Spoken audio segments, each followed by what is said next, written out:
Isa pa, syempre. Ma'am Erica, first of all, ito nga, Executive Director position ka na para dito sa SBP. At yung pumalit sa iyo, of course, si Sir Sunny Barrios. Na, of course, yung marami siya mga naiambag sa Philippine Basketball. Ano ba pagkaramdam na babae ang papalit kay Sir Sunny sa iyo yung pwesto? Of course, malaki ang task na ino-oversee ninyo sa inyong bagong role na dito sa SBP na inahawakan mo na yon. Ako naman naka-focus lang ako din sa trabaho. I don't think nagmamatter yun kung babae ako or lalaki or sino pinalitan ko. Kasi titulo lang naman yan, di ba? At the end of the day, behind that title, there's work to be done. So ako, dun lang ako naka-focus dun sa trabaho. And of course, ang priorities na ng SPP is of course, una na dyan, mahalaga, of course, ang Gilas program for both men's and women's. At meron kayong mga upcoming competitions. Hindi ko naabutan yung first fight, pero alam ko mayroon na atang competition ang Gilas for both men's and women's sa mga susunod na taon. Baka bigay po?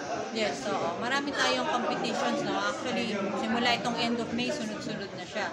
Sa Thailand, meron tayong ASEAN Under-18 Championships for our Gilas U18 women. Tapos sa June, meron tayo from June 10 to 16 sa Handan, China, ang ating 3x3 Nations League Under 23, both men and women yon. Meron din tayo sa June na Women's Under 18 na FIBA Asia Cup if we qualify depending on the tournament this May. And then we also have our World Cup for our Under 17 Gilas men's basketball team ni Coach Josh. Now that's going to be in Turkey. And then we have the OQT or the Olympic qualifiers in Riga, Latvia, no, from July 2 to July 7. Tapos, pagkatapos noon, meron pa tayong Jones Cup, no, na July 6 to 10 din para sa ating women's team. And then, in August 19 to August 25, yung ating pre-qualifiers naman for our Women's World Cup. And lastly, yung window natin, wag natin kakalimutan kasi dito yan gaganapin sa Pilipinas in November. Meron akong dalawang paabol na questions na hindi ko nabanggit sa PSA. Of course, nakikita natin yung exodus ng mga Pinoy players na naglalaro sa ibang bansa, naglalaro sa Japan, naglalaro sa Korea, naglalaro sa Australia. Very supportive ba ang SBP sa, of course, sa mga moves ng ating mga Pinoy ballers na maglaro internationally para i-expand nila ang kanilang mga natutunan nila sa kanilang... Ako naman hindi ko tatawaging exodus, no? Para hindi naman siya negative na porque maalis sila sa ating bansa. At karamihan naman niya may bumabalik rin talaga sa PBA. Yung ating mga young players lang, syempre, pag may nakikitang opportunity sa ibang bansa, gusto rin nila masubukan yun at ma-experience yun. Yun lang naman yun sa tingin ko.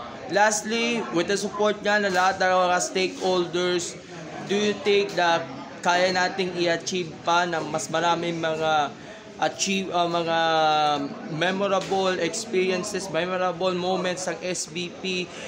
Of course, lalo na pinapalaki na ang kanilang fan-based community sa basketball.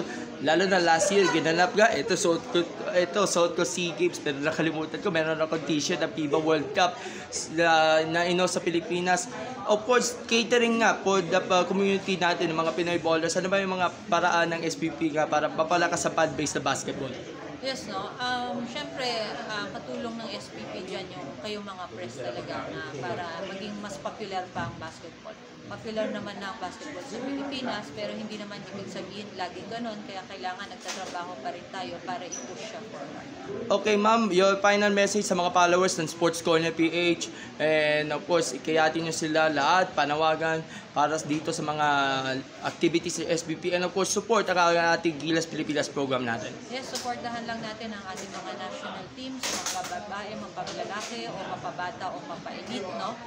Pati ang ating mga grassroots program, supportahan natin lahat yan kasi patuloy-tuloy yan na magiging kinabukasan ng ating Philippine basketball. Ay, America, more power, and God bless. Marami po salamat.